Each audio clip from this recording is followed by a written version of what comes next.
Assalamualaikum warahmatullahi wabarakatuh. Perkenalkan, nama saya Firda Nabila. Di sini akan menjelaskan tentang teori pembelajaran bahasa asing.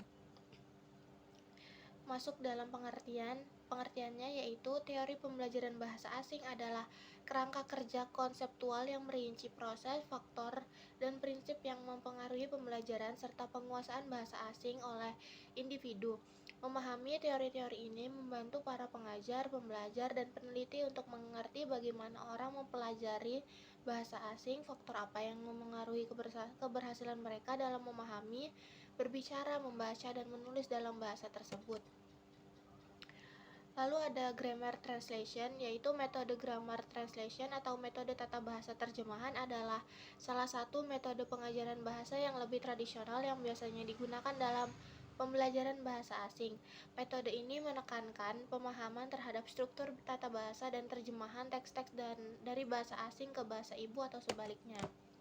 Lalu ada direct method atau metode langsung, adalah pendekatan pengajaran bahasa yang bertujuan untuk mengajarkan dan mempelajari bahasa asing secara alami, serupa dengan tata seseorang mempelajari bahasa ibu mereka.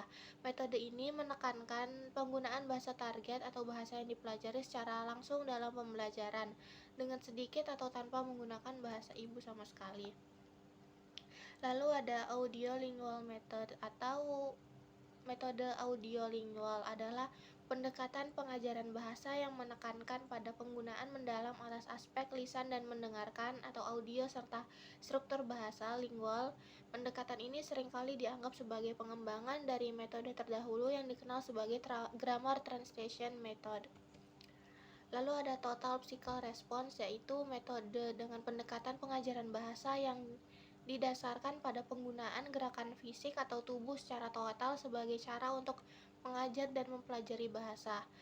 TPR method atau digunakan dalam situasi pembelajaran bahasa di mana tujuan utamanya adalah untuk memperkenalkan bahasa kepada siswa baru, terutama bagi mereka yang berada pada tahap awal pembelajaran bahasa.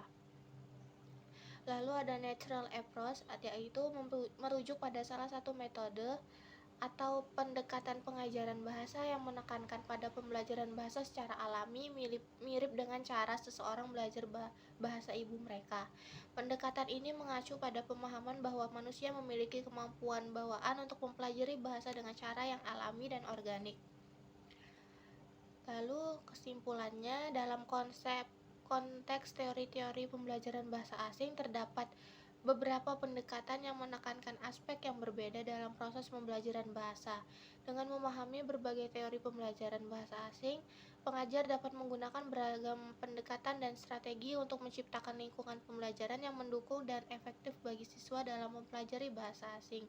Kunci utamanya adalah fleksibilitas dalam menerapkan pendekatan yang paling sesuai dengan konteks pembelajaran dan karakteristik siswa yang diajar. Sekian dari saya. Wassalamualaikum warahmatullahi wabarakatuh.